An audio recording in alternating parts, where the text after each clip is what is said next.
මේකේ කතා කරන්න තියෙන්නේ ව්‍යාපාරික ආධිපත්‍යය.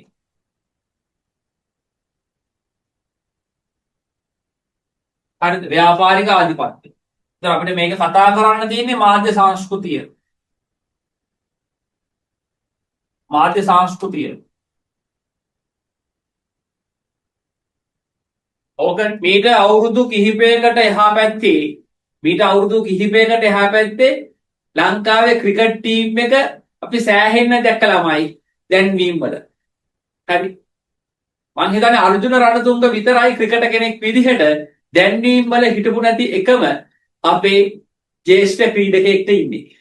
සමහර කාලවල මයිලෝ, කොකාකෝලා, ෆැන්ටා, ස්ප්‍රයිට් ආදිය අලෙවි කරන්න සන්නාම තානාපතිවරුන් විදිහට අපේ ක්‍රිකට් කණ්ඩායම කටයුතු කළා. නමුත් අද වර්තමානයේ මේ තියෙන තත්ත්වය ඇතුලේ කොහෙවත් අපේ ක්‍රිකට් ටීම් එකව දැන්වීමකට ගන්නෙ නැහැ. හරි. එතන මාධ්‍ය සංස්කෘතියකුත් නැහැ. ජනප්‍රිය සංස්කෘතියකුත් නැහැ. මොකද යාළුවෝ මාකට් කරන්න බෑ. ඒ බලය, ඒ ජවය කියන එක පෙන්වන්න ක්‍රිකට් ක්‍රීඩකෙක් අද සමත් නැහැ. ඒ හින්දා අද ව්‍යාපාරිකයෝ ක්‍රිකට් අපේ ලංකාවේ ක්‍රිකටර්ස්ලව දන්නේ නැහැ.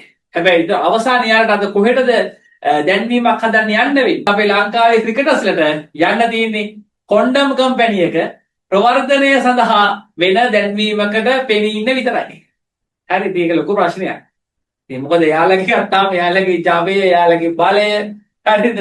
යාළුවගේ දක්ෂතා ගත්තාම වෙන කිසිවකට සමාන කරන්න බෑ. ඉතින් අර කිව්වා වගේ කොන්ඩම් කම්පැනි එක මොකක් හරි ප්‍රවර්ධනයක් සඳහා අද ලංකාවේ ක්‍රිකට් කණ්ඩායම පාවිච්චි කරන්න පුළුවන්. හරි. right. මොකද රත්තරන් මාල දෙනවා. රත්තරන් මාල ආයිල්ලනවා. නේ? ඊට පස්සේ මේ ළමයා මගේ කියලා කියනවා, ඩීඑන් ඕනේ කියනවා. ඒවා තමයි අද ක්‍රිකටර්ස්ලට තියෙන්නේ. ක්‍රිකටර්ස්ලා මං හිතන්නේ අද සියලු මේ ක්‍රිකට් හැර අනිත් ඔක්කොම කරනවා.